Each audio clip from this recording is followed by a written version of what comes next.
తెలంగాణ కమలం పార్టీలో ఏం జరుగుతోంది? జాతీయ నాయకత్వం అధికారం సాధించాలని అంటుంటే రాష్ట్ర నాయకత్వం మాత్రం మరొకటి తలస్తుందా? రాష్ట్ర కాషాయ కమిటీ నేతలు మాత్రం పార్టీ కార్యాలయంకు హత్తుకుపోతున్నారా? ఢిల్లీ పెద్దలు అధికారంలోకి రావటమే లక్ష్యంగా ప్లాన్లు ఇస్తుంటే దక్షిణాది రాష్ట్రాల్లో వర్కౌట్ కావని పక్కన పెట్టేస్తున్నారా? పేరుకు రాష్ట్ర స్థాయి లీడర్స్, పనిలో మాత్రం పార్టిసిపేషన్ ఉండటం లేదా? లోకల్లో పట్టు సాధించరు, కేవలం పార్టీ ఆఫీస్ నేతల చుట్టూ ప్రదక్షిణలకే పరిమితం అవుతున్నారా? అసలు కమలం పార్టీలో ఏం జరుగుతోంది? Let's watch the story.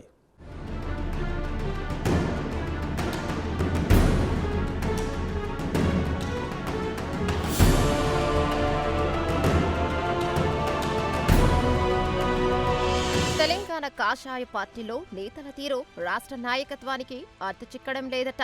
నేతల వ్యవహార శైలిలో రాష్ట్ర అధ్యక్షుడు విసిగిపోయారట. అందుకే రాష్ట్ర కమిటీ సభ్యులపై పార్టీ రథసారథి రామచంద్రరావు అసంతృప్తితో రగిలిపోతున్నారట.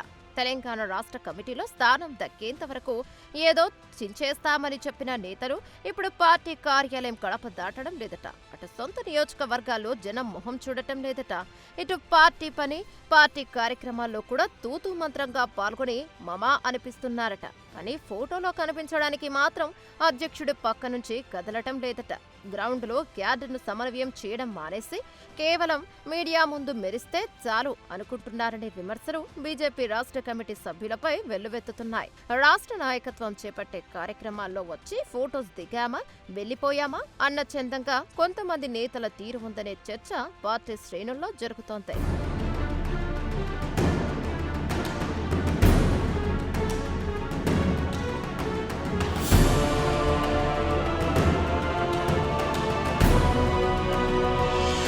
తెలంగాణ బీజేపీకి అనుసంధానంగా ఉండే మోర్చాల పరిస్థితి అయితే మరీ దారుణంగా ఉందనే చర్చ జరుగుతోంది. గల్లీలో పోరాడాల్సిన నేతలు పార్టీ కార్యాలయంలోని క్యాబిన్లకే అతుక్కుపోయారనే విమర్శలు వినిపిస్తున్నాయి. పార్టీ అనుబంధ మోర్చాలు చేపట్టే కార్యక్రమాల్లో పట్టుమని 100 మంది కార్యకర్తలు కూడా పాల్గొనకుండా మమా అనిపిస్తున్నారనే విమర్శలు వినిపిస్తున్నాయి. 100 మందిని పోగు చేయలేని మోర్చాల అధ్యక్షులు రేపు పోలింగ్ బూతుల దగ్గర 1000 మందిని ఎలా మేనేజ్ చేస్తారనే గుసగుసలు వినిపిస్తున్నాయి. మోర్చాల అధ్యక్షులు జిల్లాలో తిరగడం మానేసి అధ్యక్షుడి మెప్పు పొందే ప్రదక్షిణల పోటీలో బిజీగా ఉన్నారనే చర్చ పార్టీలో జరుగుతోంది.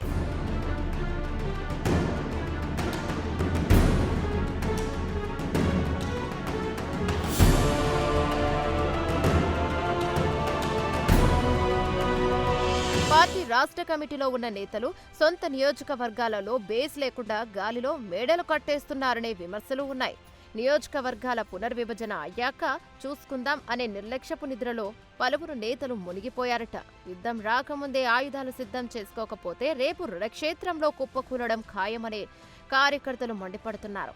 అధికారమే లక్ష్యమని చెబుతున్న పార్టీకి ఇలాంటి నత్తనడక నేతలు భారంగా మారుతున్నారని క్యాడర్ మండిపడుతోంది. మరి ఒకవైపు తెలంగాణలో అధికారంలోకి రావాల్సిందే అని హైకమాండ్ ఆదేశాలు జారీ చేస్తుంటే తెలంగాణ బీజేపీ నేతల తీరు మాత్రం అధిష్టాన పెద్దలకి తలనొప్పిలా మారింది.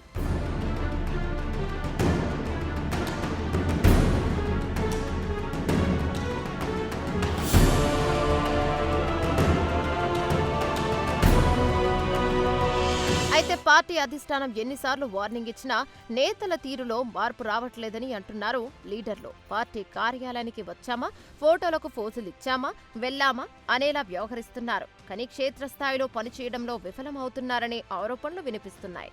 దీంతో గ్రౌండ్ లెవెల్లో క్యాడర్ చేజారే అవకాశం ఉందని విశ్లేషకులకు అభిప్రాయపడుతున్నారు. ఇక పార్టీ ఆఫీసుకే పరిమితం కాకుండా ప్రజా సమస్యలపై గలమెత్తాలని సూచిస్తున్నారు. అలాగే క్షేత్రస్థాయిలో పార్టీని బలోపేతం చేసేందుకు కృషి చేస్తేనే రానున్న ఎన్నికల్లో పార్టీ అధికారంలోకి వచ్చే అవకాశం ఉంటుందని, ఇక లేదంటే ఓటమి చవి చూడాల్సి వస్తుందని హెచ్చరిస్తున్నారు.